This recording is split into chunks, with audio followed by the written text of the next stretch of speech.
Well, thank you all very much. It is great to be back in Ohio. We love Ohio. You remember Ohio? Oh, boy. It was supposed to be close. It wasn't close. And so wonderful to speak on the shores of the very magnificent Ohio River.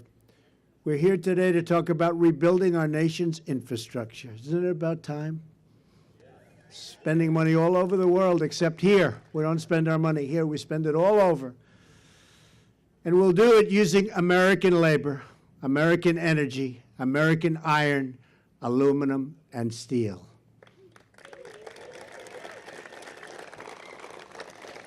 We believe in the dignity of work and in the greatness of the American worker. No worker like our American worker. I want to thank Secretary Perdue, Secretary Zinke, and Administrator Pruitt for joining us today. And you saw what we did with our great administrator. You saw what happened last week with the so-called Paris Accord. We will keep our nation so great and so strong, and we will never have outside forces telling us what to do and how to do it, believe me.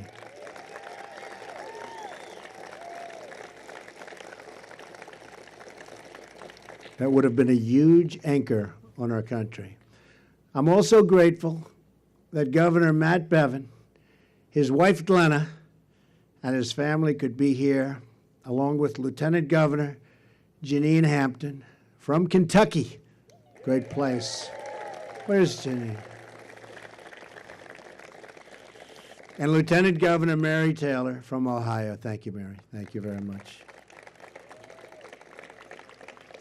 We're also very excited to be joined by top labor leaders in the United States. I've negotiated with these people for so long. They're tough, but they get the job done, right? Right? Together, we're going to put our skilled tradespeople back to work. Sean McGarvey is here with us today, president of the North American Building Trades Union. Sean took part in one of our very first meetings at the White House. That was a great meeting, Sean, and was there with us when we issued the long-awaited approval for the Keystone XL pipeline, which has started. After years and years of stagnation, they said that's never going to happen. We got it started. It's going to happen, and it's about 48,000 jobs. It's a big job. And that's just the beginning. We have many other things happening, including, as you know, the Dakota pipeline, also moving along and very rapidly. We will also welcome Eric Dean, president of the United Iron Workers, and Terry O'Sullivan of the Laborers International Union of North America. I will proudly say to you all today what I told you and told our labor unions 2 months ago in Washington. As long as I am president, America's labor leaders will always find an open door at the White House. We had a great day. We love our workers. We're also pleased to be joined by executives from Marathon Petroleum, Bunge North America, CF Industries, Peabody Energy, Alliance Coal, AK Steel, Nucor Steel, Scott's, oh, you like that company, I guess. Scott's Miracle Grow, and many others who are ready to help us build the roads, the bridges, the tunnels, and the waterways of tomorrow. And they're currently working very hard. In fact, I brought a couple of the greatest builders in America, Steve Roth of Vornado, Richard Lefrak of Lefrak. Where are you guys? Come here, come here, come here. Come up here, Steve. These people aren't used to this. You know, they like to build. They don't know about this. Get up here, Richard. Two of the great builders of our country. Come here, Richard.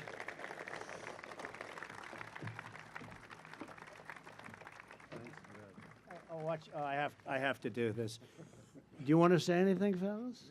They're not big talkers. Yeah, I'll say Unless they're behind the desk, they're big talkers. Go ahead, Richard. Go. We're all fortunate to have the greatest builder in America, Donald J. Trump.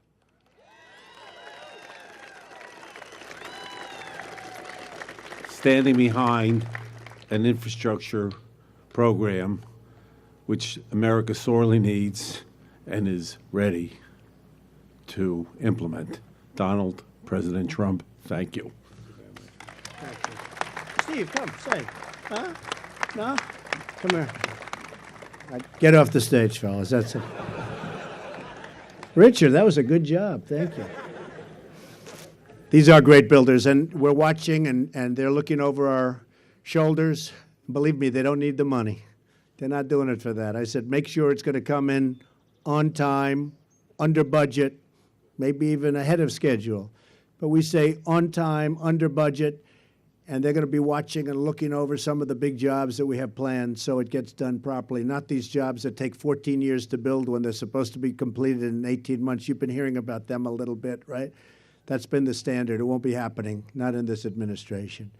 The American people deserve the best infrastructure anywhere in the world.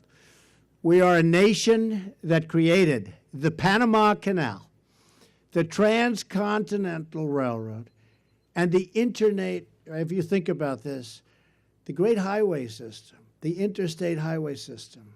We don't do that anymore. We really don't. We don't even fix the old highways anymore.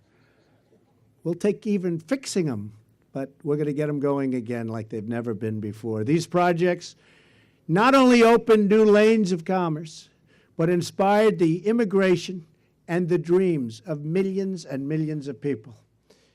We crafted monuments to the American spirit. It's time to recapture our legacy as a nation of builders and to create new lanes of travel, commerce, and discovery. And we're going to see all the way into the future, and the future is going to be beautiful, and the future is going to be bright. In my campaign for president, I traveled all across the nation. I saw the crumbling infrastructure. I met with communities that were desperate for new roads and new bridges. Bridges were so dangerous, they couldn't use them.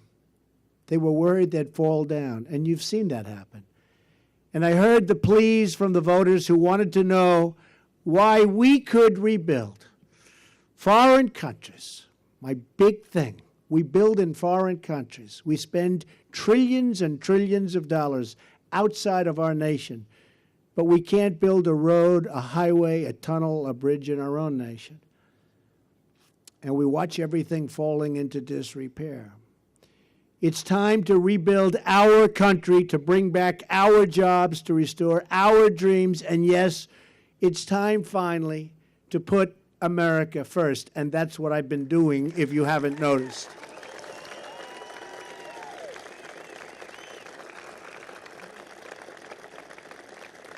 While it's very early in the administration, I think everyone has noticed, right? We have noticed. The people are noticing like they've never noticed before. We're already making historic progress. Last month, unemployment fell to its lowest point in 16 years. Right now, thank you. Right now, more small businesses are planning to hire than at any point in the last decade. Last week, the stock market soared to record highs, highest ever, boosting the pensions, or your pensions and your retirement accounts, and those of hardworking Americans. I've just returned from a trip overseas that secured more than $350 billion of military and economic investments into the United States. That means millions of jobs.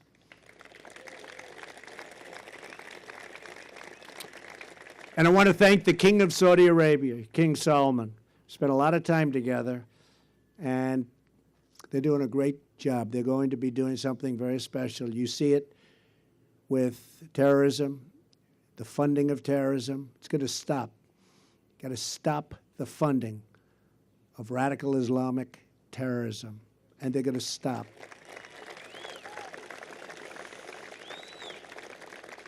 And they hosted over 50 all-Muslim countries.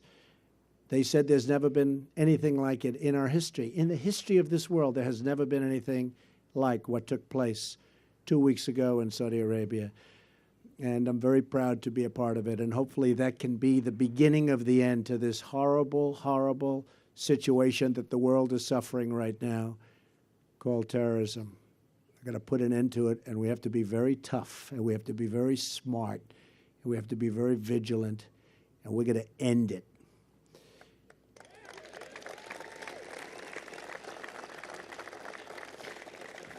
In my meetings with foreign leaders from many countries, I sent a clear message that America expects fair trade, a level playing field, and so many other things that we're demanding for our workers and for our companies. Every other country looks out for their interests. It's time that we finally start looking out for our interests in the United States. No longer will we sacrifice American jobs, factories, and wealth. The theft of American prosperity has come to a screeching halt, folks. And a new era of American greatness is about to begin, and you see it. It's already beginning. We're going to restore America's industrial might. And I look here and something, those barges, they've been waiting for us to say hello. The captain says, please wave. Hello, Captain. He put up that big, beautiful American flag. Creating the jobs and tax base to put new infrastructure all over our country. That's what's happening. But to achieve our full economic strength, we must repeal and replace Obamacare. Since Obamacare's implementation began, premiums have increased by an average of 75% in Kentucky and 86% in Ohio. Just yesterday, we learned that the last statewide insurer in Ohio is leaving. Have you folks heard about that? That's it. Bye-bye. Wave goodbye. What a mess. That could mean another 20 counties and 19,000 people will have no plans.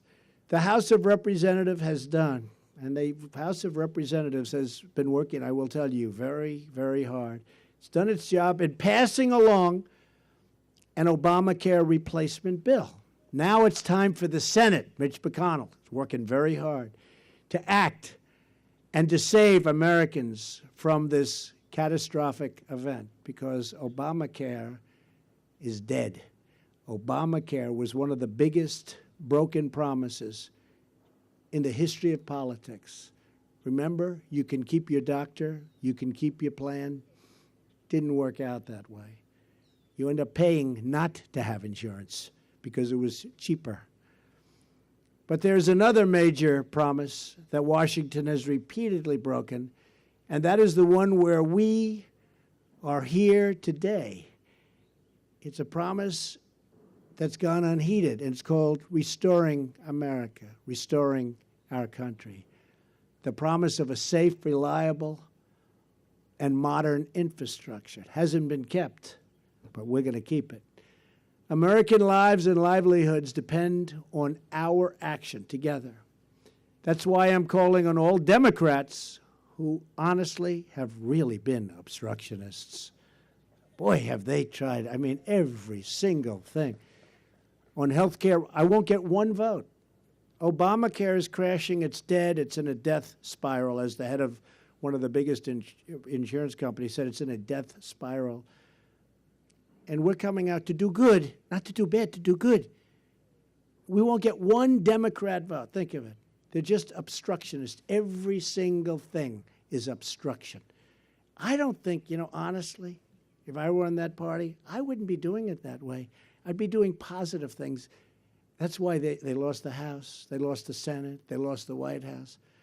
People don't want to see what's going on. They want to see us all come together, but I just don't see them coming together. They're obstructionists. I'm calling on all Democrats and Republicans to join together, if that's possible, in the great rebuilding of America. Countless American industries, businesses, and jobs depend on rivers, runways, roads, and rails that are in dire and even desperate condition. And millions of American families rely on their water and pipes and pumps that are on the verge of total failure and collapse. We are pleased to be joined today by representatives from many, many industries that depend on a truly critical component of our nation's infrastructure, the 12,000 miles of inland waterways. We have farmers, coal miners, and by the way, those coal miners are happy. Coal miners, oh, they like Trump. They like Trump. Same with steel workers and oil workers. We've taken those restrictions and those horrible regulations off your companies. We're going to have clean, beautiful air, clean, beautiful crystal water. But you're going to have your jobs also. You're going to have your jobs. Maybe more than ever before. So I want to salute each of you for the work that you've done, and maybe more importantly, for the work that you're about to do, because it's going to be a beautiful thing. You watch. These citizens know firsthand that the rivers, like the beautiful Ohio River, carry the lifeblood of our heartland. In fact, I'm very proud that behind us today are those 12 barges. Look at this, West Virginia. Do we love West Virginia? West Virginia. They're filled with West Virginia coal. And you know, next week, we're opening a big coal mine. You know about that. One in Pennsylvania. It's actually a new mine. That hadn't happened in a long time, folks. But we're putting the people and we're putting the miners back to work. The contents of just one 9-barge towboat, like the one behind me, carries the equivalent of 1,000 semi-tractor trailers. People don't realize it. People don't realize it, but they do now. Roughly 60% of United States grain exports travel down these waterways to the Gulf. More than half of all the American steel is produced within 250 miles of where we're standing right now, and its production depends on the inland waterway system. And wait till you see what I'm going to do for steel and for your steel companies.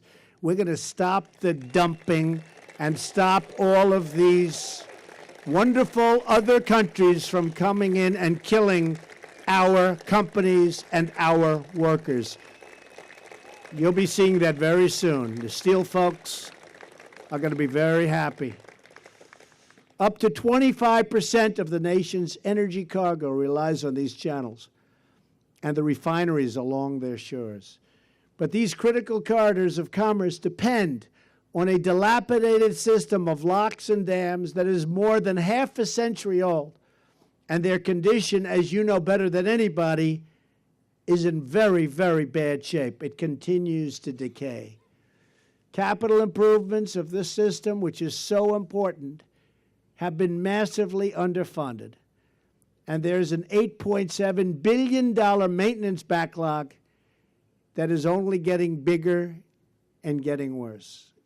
Last December, up the Ohio River near Pittsburgh, one lock built more than 50 years ago had to be shut down for 5 days due to hydraulic failure.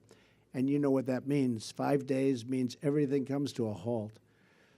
We simply cannot tolerate a 5-day shutdown on a major thoroughfare for American coal, American oil, and American steel, which is going to get more and bigger.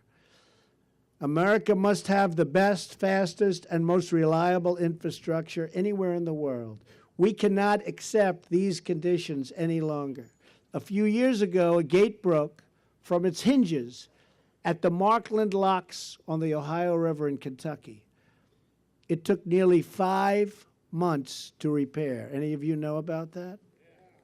Wasn't a pretty picture, right? Right? I don't think so. And in 2011, a massive section of canal wall collapsed near Chicago, delaying everything, and it seemed like forever. Great American businesses like Land O'Lakes, which is here today, from Minnesota. Where are they? Stand up. That's good stuff.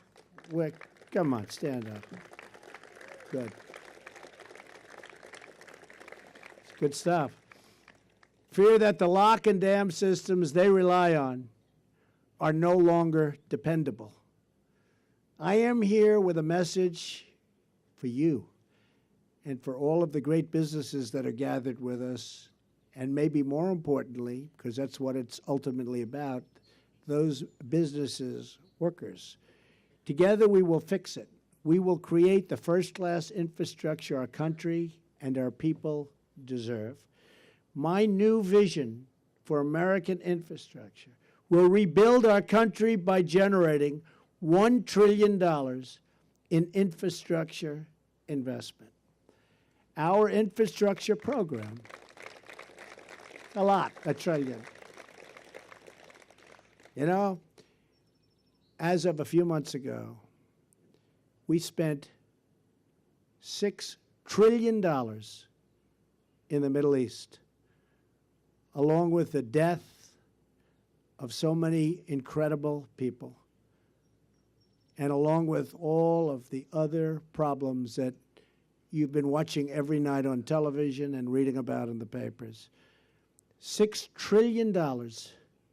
And yet, if we want to fix a road, or we want to fix a school, or we want to make sure that a bridge doesn't collapse in our country, forgetting about even building new ones, we don't ever seem to have the money. Got to change, folks. It's got to change. Something wrong. Something wrong.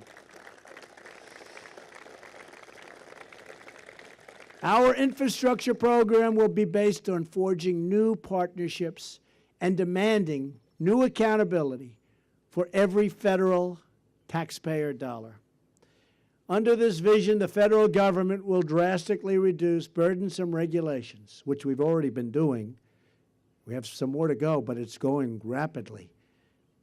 I think when people tell me, you know, we're doing the largest tax cut in history, people are more impressed with the fact that we've cut so many regulations. If they had their choice, which is hard to believe, nobody would have believed it. So we're getting rid of the regulations, and we're massively streamlining the approvals and the permitting process.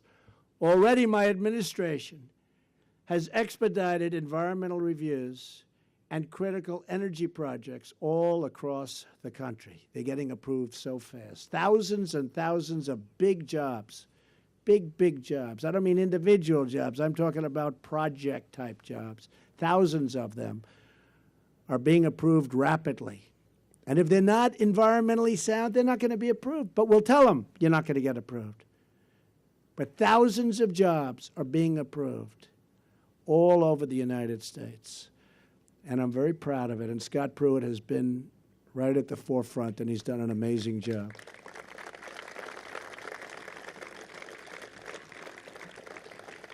And it hasn't been that easy for him, has it, Scott? But he likes it. He likes to see people go back to work.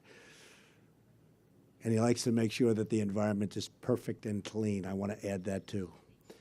I'm pleased to announce that the Dakota Access Pipeline, which I just mentioned, is now officially open for business, a $3.8 billion investment in American infrastructure that was stalled. And nobody thought any politician would have the guts to approve that final leg. And I just closed my eyes and said, do it.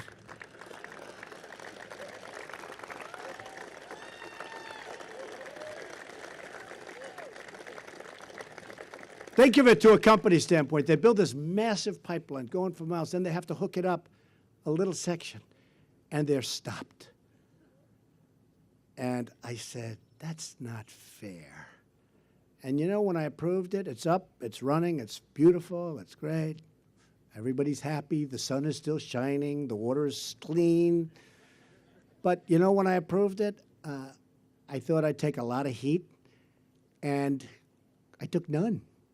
Actually, none. People respected that I approved it. But I take so much heat for nonsense that it probably overrode. It probably overrode the other. It's like a decoy. America built the Golden Gate Bridge in just 4 years and the Hoover Dam in 5 years. Think of that. It should not take 10 years to get approvals for a very small little piece of infrastructure. And it won't. Because under my administration, It's not going to happen like that anymore. We will work directly with state and local governments to give them the freedom and flexibility they need to revitalize our nation's infrastructure. At least $200 billion of the $1 trillion plan will come from direct federal investment. Working with states, local governments, and private industry, we will ensure that these new federal funds are matched by significant additional dollars for maximum efficiency and accountability. We'll have people watching over each one of these jobs, and every penny will count to them. Taxpayers deserve the best results for their investment, and I will ensure that this is what they get.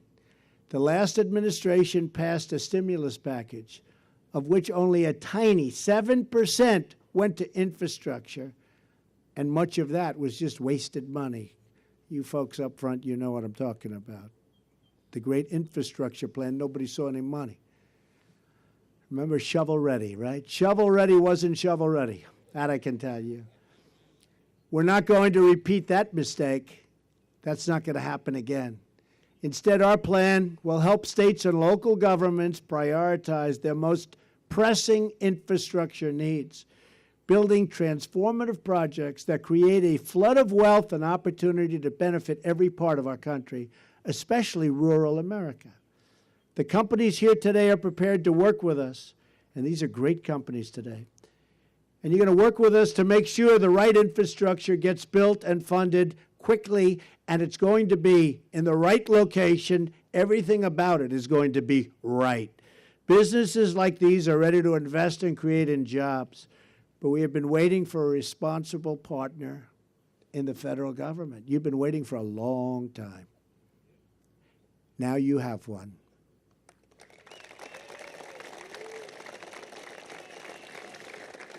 So I want to thank all of the great workers for being here today. I want to thank all of the great business leaders. You have some business leaders that are legendary people in the audience, running massive, massive companies and being slowed down, but now they'll be able to speed it up. Not only are we going to repair much of the depleted infrastructure, but we're going to create brand new projects that excite and inspire, because that is what a great country does. That is what a great country has to do.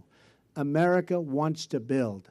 Across the nation, our amazing construction workers, steel workers, iron workers, fitters, electricians, and so many others are just waiting to get back to work. With the talent and skill they represent, which, believe me, I grew up in the building business. I know the talent and the skill and the courage and everything else that they have. There is no limit to what we can achieve. All it takes is a bold and daring vision and the will to make it happen. Nearly 2 centuries ago, one American governor had just such a vision and a will. His name was Governor DeWitt Clinton. As the governor of New York State, he dreamed of a canal stretching nearly 400 miles to connect the Atlantic Ocean in the east with the Great Lakes in the west. He predicted that its construction would place New York City at the very center of worldwide commerce. He took the idea to Washington, but President Thomas Jefferson, great president, didn't agree with him, and he dismissed that concept as total madness. I'd like to thank all of the people that helped so much in that incredible event, and I think that Jefferson simply understood who he was and who he was dealing with, because if you want a New Yorker to do something, just tell them, like our great past governor, that it's impossible to do. The governor didn't give up, and New York State achieved what they thought was the impossible. And when the Erie Canal opened in 1825, he was on the first boat. He personally deposited a bucket of water from the Great Lakes into the New York harbor. The new canal exceeded even the governor's bold vision. It dramatically reduced the time and cost required to transport goods from the heartland. As a result, new settlers rushed into the Midwest, including to right smack here. Probably some of you indirectly, right? Definitely some of you. Just as the daring dreams of our ancestors opened new paths across our land, today we will build the dreams that open new paths to a better tomorrow. We too will see jobs and wealth flood into the heartland and see new products and new produce made and grown right here in the USA, and you don't hear that much anymore. We will buy American, and we will hire American.